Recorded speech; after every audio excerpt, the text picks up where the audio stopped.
Bore da blant, wy'n mynd i ddarllen Y Diwrnod Mawr gan Ifana Savill. Y Diwrnod Mawr. Roedd Jack a Jook a Coblin yn barod i fynd i'r briodas. Roedden nhw'n aros yng nghar y pri bach tew. Mae'r diwrnod mawr wedi dod o'r diwedd, medde Coblin. Dwi'n nerfus, ond dwi'n edrych mlaen at weld Ginny yn ei ffrog briodas. O, a fi na, medde Jack a Jook. Byddai ddim yn hwyr gobeithio.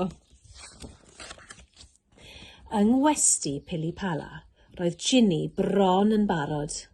O, Ginny, rwy ti'n edrych mor bert, medde Sally Mali. Mae Jack a Jook yn lwcus iawn. Dwi'n lwcus hefyd, Sally, medde Ginny.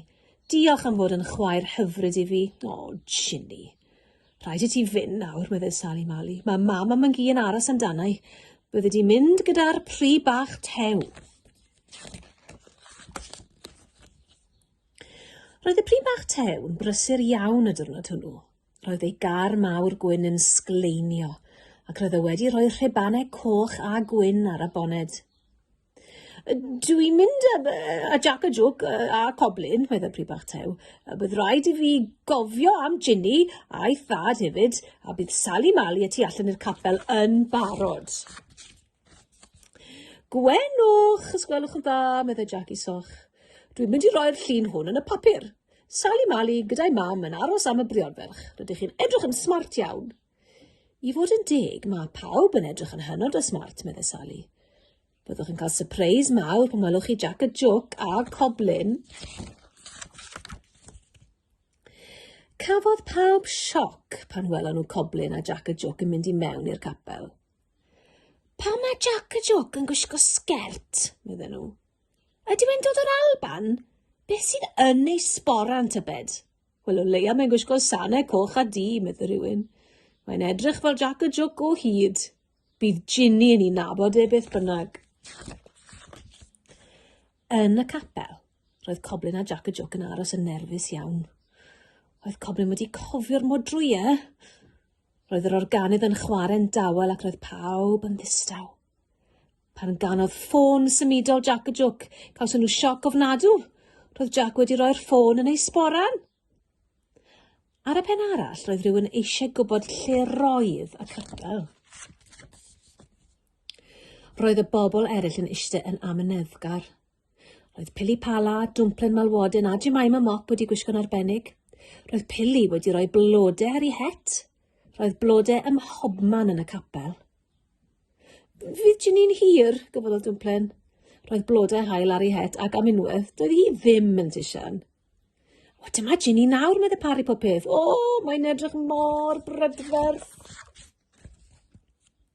Roedd pawb yn meddwl bod Ginny'n edrych yn hyfryd yn ei ffrog briodas. Ac roedd Jack a Jook yn nerfus o hyd.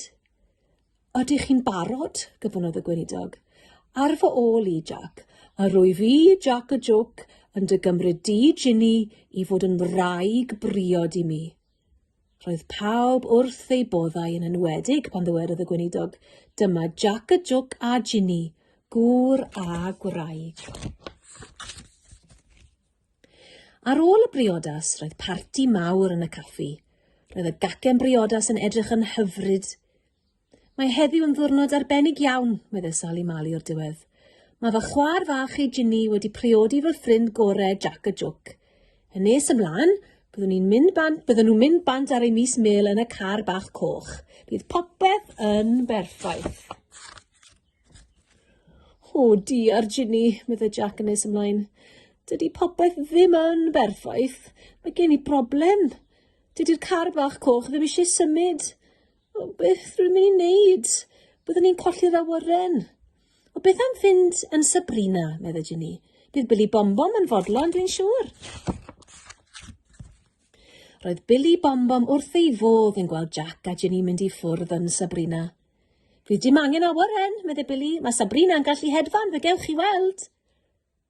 Doedd Ginny ddim yn siŵr am hynny, ond roedd hi'n hapus iawn beth bynnag.